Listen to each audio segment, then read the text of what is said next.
Look, Freddy Krueger came to work today. Davidson bellowed, slamming his palm on the greasy table and rattling the plates. Hey, monster! More coffee, he added with a sneer. But try not to melt the pot with those fried fingers.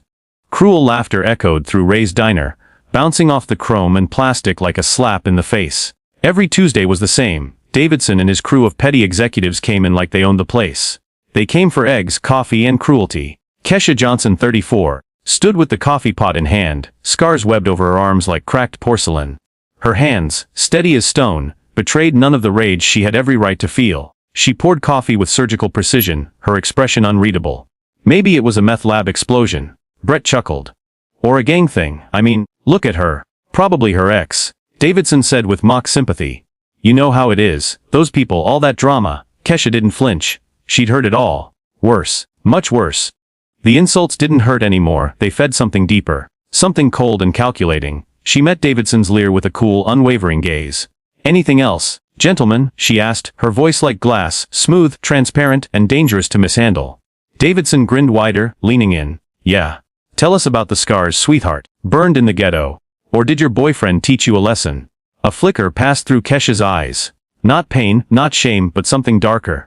Something older. Work, she replied, her tone flat. Then she turned to leave. What kind of work? Brett jeered. Street pharmacist, exotic dancer. Kesha turned back slowly, setting the coffee pot down with deliberate calm. Careful, she said, her voice suddenly colder. Some stories are more dangerous to tell than you think. Davidson laughed, but it rang hollow this time. Across the room a man stirred. James Wright, retired Army sergeant, had seen war up close. He'd seen fear, bravery, and the 1,000-yard stare. Now, from his booth in the corner, he saw something terrifyingly familiar in Kesha's posture, the calm before controlled chaos. Then he saw it. When she bent to pick up a napkin, her sleeve pulled back just enough to reveal a tattoo, faded and scarred, but unmistakable to anyone who had worn a uniform. 3rd Battalion, 75th Ranger Regiment. James felt his blood freeze. Ranger, she hadn't just served, she'd survived hell. Davidson, oblivious, pushed his luck. I bet you didn't even finish high school, he sneered. You clean tables now. There's nothing noble in that. Kesha smiled, just barely. Noble, she echoed. Interesting word, coming from a man who's never sacrificed anything. Davidson stood up, puffing out his chest. We're customers. You're an employee. Know your place. My place, she said, taking a slow step toward him.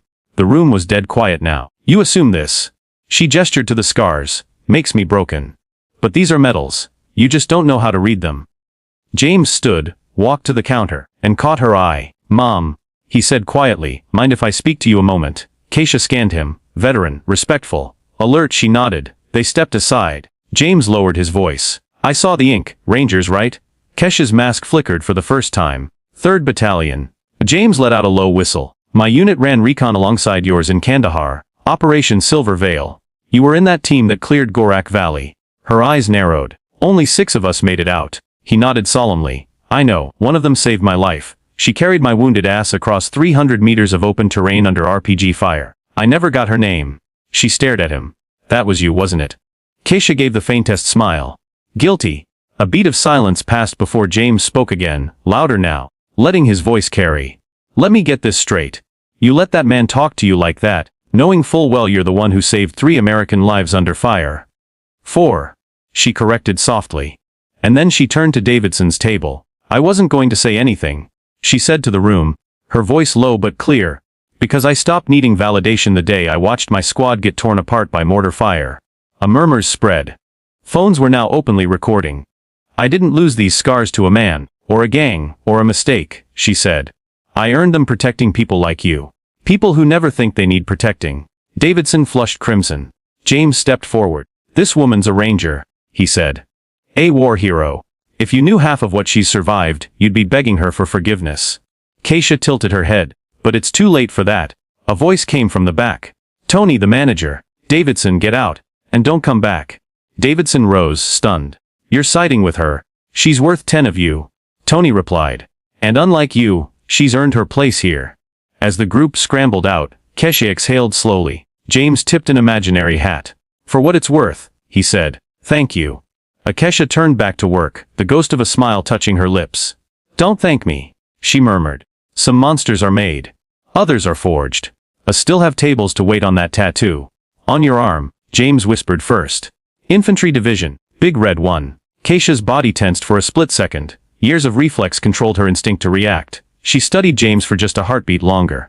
Did you serve, Marines? 2 tours in Afghanistan, he replied, his tone respectful. She gave him a slight nod, a barely visible acknowledgement among warriors. And you've clearly seen action too, James added, glancing discreetly at Davidson, who was now loudly bragging about his golf handicap to Brett, oblivious to the change in atmosphere. Kesha allowed a small smile to touch her lips. Not a clue. They don't even know what they're sitting on. Combat medic. James asked, picking up on her precision, her calm under pressure, the way she instinctively surveyed people's health as they moved. Combat trauma specialist, she said simply. 3 tours in Iraq. And you're right about them not knowing who they're messing with. But it's not time for them to find out yet. Meanwhile, Davidson had decided that his public humiliation of Kesha was just beginning. The drinks had emboldened him, his sense of power heightened by the presence of his entourage. He took out his phone, holding it up. Everyone, he said loudly, standing up and drawing the attention of the room, meet Monster. She serves us coffee and attitude. Look at that burned face. Smile for the camera, sweetheart. The restaurant went quiet. All eyes turned to Kesha, who slowly turned to face Davidson. She didn't flinch. Her smile, cold and controlled, unnerved James immediately. He had seen that look before. It was the look of someone who had made a final decision. Keep recording, she said evenly. I'm sure you'll want to remember this. Davidson laughed, emboldened by what he thought was her surrender. See, she even likes it. Bet she has a whole fetish channel or something. Burnt beauty maybe. You probably get tips from pity. Kesha walked over to the table, deliberate and calm. You're right about me being used to being filmed, she said. I've been on camera quite a bit, receiving medals, bravery commendations, saving American lives under fire. The words hit like subtle hammer blows. Davidson hesitated. The confidence in her tone wasn't something you could fake. Yeah, right? Davidson scoffed, but some customers were starting to murmur. A few began recording from their own phones. Mitchell and Associates. Kesha said, eyeing the phone in Davidson's hand. You said that proudly a few minutes ago. Let's make sure it gets the attention it deserves. We help companies optimize their staff. Davidson said, trying to regain control. Get rid of problem employees. You know, people who don't fit. Kesha turned to Tony, who had been watching with growing dread. Tony, come over here please. Kesha, let's not escalate. No escalation, just a witness, she said. Tony, can you confirm Mr. Davidson Mitchell is recording this of his own free will, on company time, using my name and image, and making public comments about my appearance? Why yeah, I guess, Tony stammered. Kesha turned to James. Thanks for identifying yourself. Maybe we can talk after my shift. Davidson was growing impatient. Stop pretending you have any power here. You're a waitress. With a scarred face. A freak. You don't scare me. Kesha moved closer. You think people like me are harmless, she said. But we're the ones who hear what people like you say when you think no one important is listening. Davidson blinked. What the hell does that mean? 3 months ago, you told your friend over there how you helped Stevens Fire Corporation lay off half their black employees, she said. Lee's, Davidson spat. Kesha smiled. Tony, can you bring me my other phone? The one in the office. Tony disappeared. Texas is a one-party consent state, she said. Every Tuesday for the past 6 months, I recorded your table. Every racist joke. Every confession about illegal terminations.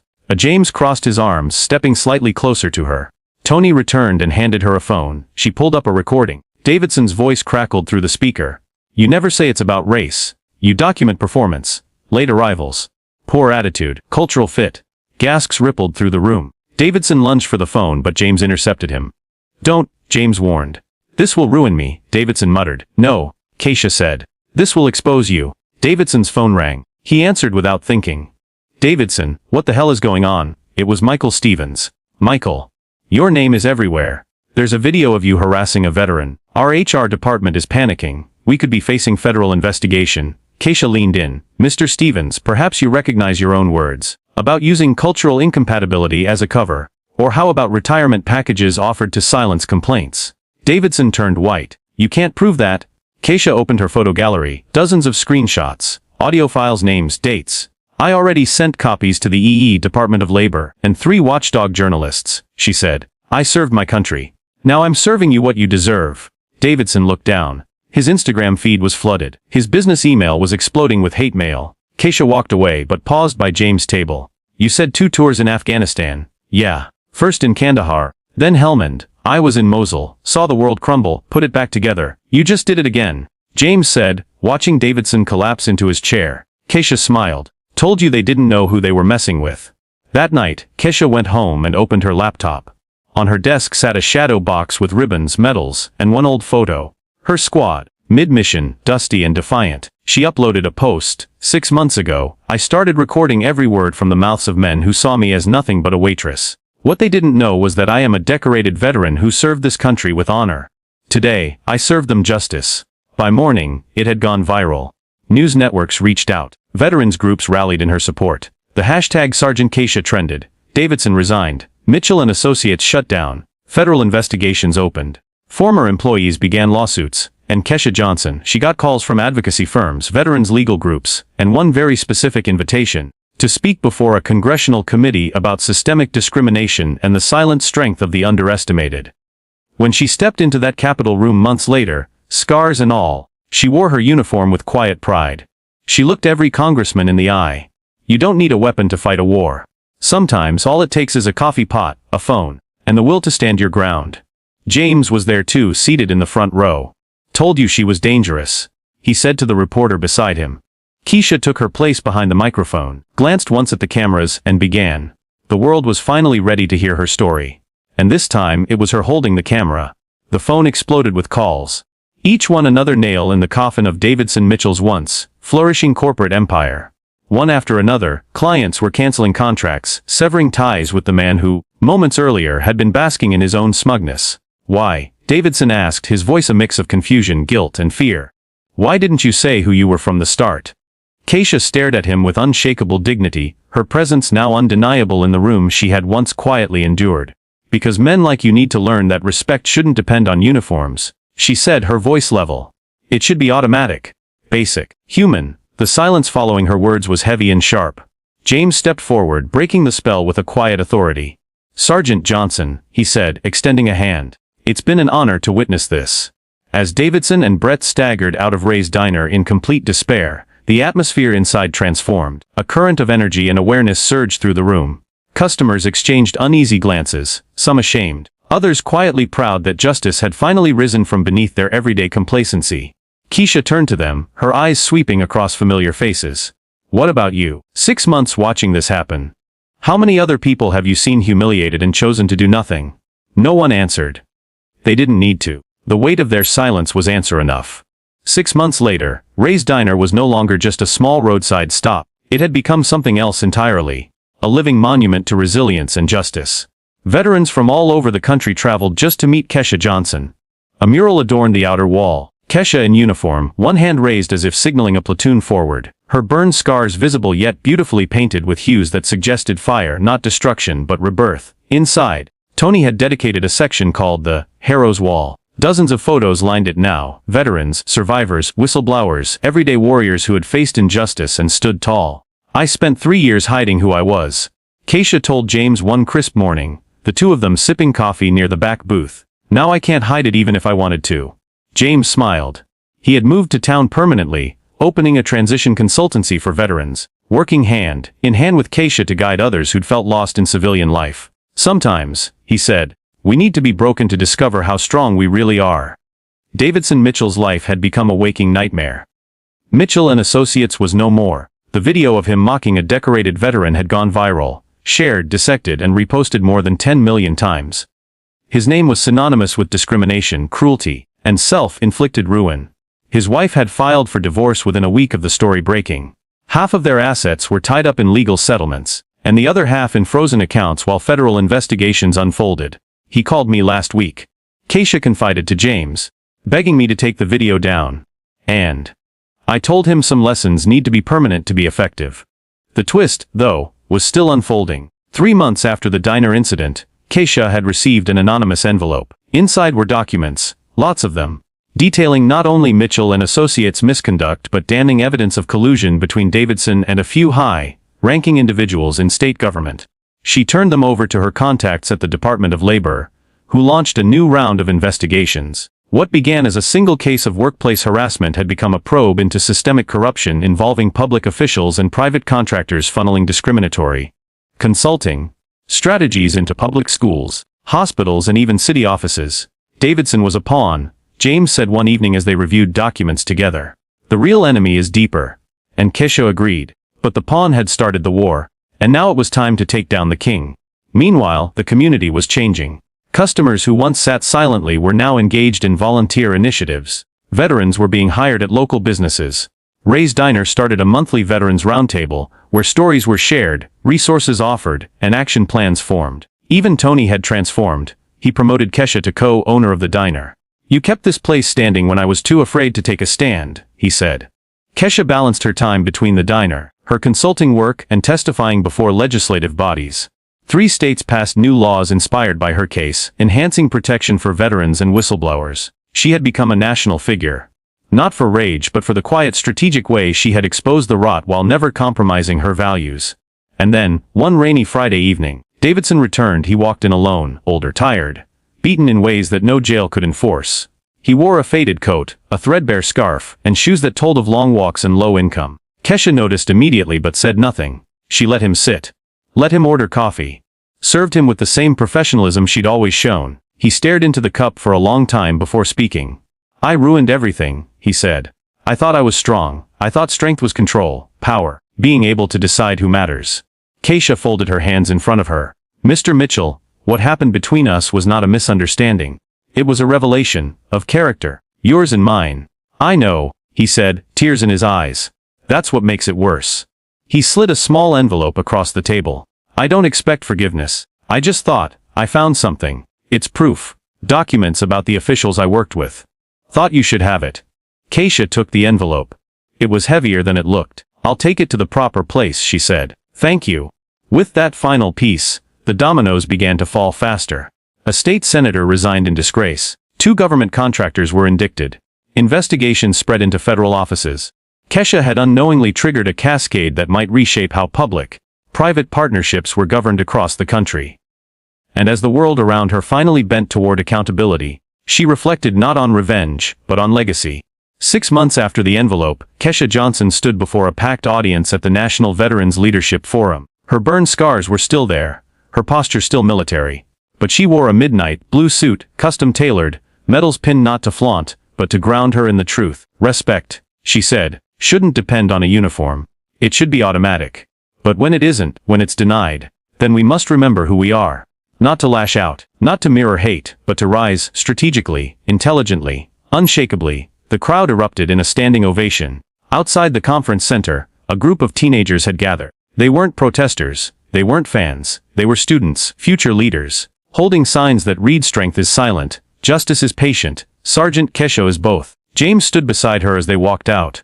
"I think," he said, "you just rewrote what it means to fight a war." Kesha smiled. "No, I just reminded them that some wars never end. But we don't fight them with bullets, we fight them with truth, with resilience, with each other." And with that, she stepped into a future of her own making. Every step a declaration that no scar, no humiliation, no injustice could define her. Only she could do that. The sun rose slowly over the town, bathing Ray's Diner in a soft orange glow. The bell above the door chimed as Kesha stepped inside, now wearing a tailored blazer over her signature black shirt. She no longer wore the apron of a server. Her scars remained, visible and unhidden, a badge of truth in a world still learning to accept it. Ray's had become more than a diner. Veterans drove in from hours away just to meet her. Survivors of workplace discrimination reached out to shake her hand and share their stories. What Davidson had tried to erase, she had made immortal. Tony gave her a nod as she passed. He had stepped back from management, happy to let Kesha run things when she was in town. She'd built a consulting firm from the ground up, Recon Resilience, helping veterans and marginalized employees navigate hostile workplaces, and helping companies reform before they got exposed. James arrived minutes later, bringing with him a manila folder and 2 coffees. "There's one last piece, Kesha," he said, sliding into the booth across from her. She opened the folder. Inside were the final results of the federal probe. Davidson Mitchell had accepted a plea deal, testifying against several of his clients in exchange for leniency. He'd be serving time under house arrest, and would never work in corporate consulting again. His personal assets had been liquidated to settle multiple civil suits. "They gave him house arrest," she said quietly. James nodded, "But he lost everything. No friends, no money, no respect. Even his own son cut ties. He's got nothing but time now, to sit in his condo and remember the day he decided to record that video." Kesha leaned back, coffee in hand. "Good. Let him reflect." Then James pulled out a second document. I didn't tell you, but this came in yesterday. The Pentagon's inviting you to speak at the National Valor Conference. The Medal of Valor recipients want you to keynote. Keisha blinked. She'd given speeches before, Congress, universities, even the VA. But this was different. This was where she would be seen not just as a victim who'd overcome, but as a leader who had transformed. I thought they didn't want people like me, she said softly. They do now, James said, because of you. Later that afternoon, she stood outside the diner, watching a local muralist complete a painting on the side wall, her face, eyes steeled with conviction, flanked by symbols of military service and community activism. At the bottom, in block letters, were words she had once said to Davidson. Some lessons need to be permanent to be effective. The mural unveiling drew a crowd. Reporters, veterans, locals, even Tony's elderly mother came to celebrate her. Davidson's fall had become a national story, but Keisha's rise had become a movement. As the crowd began to thin and the sunset painted the sky in amber streaks, a young girl, barely 16, approached Keisha with tears in her eyes. I saw your video, she said.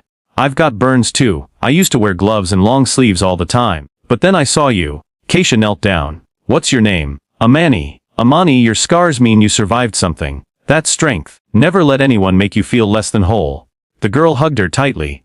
Back inside, James raised a glass of iced tea. To quiet warriors, slow battles, and long games won. Keisha clinked his glass.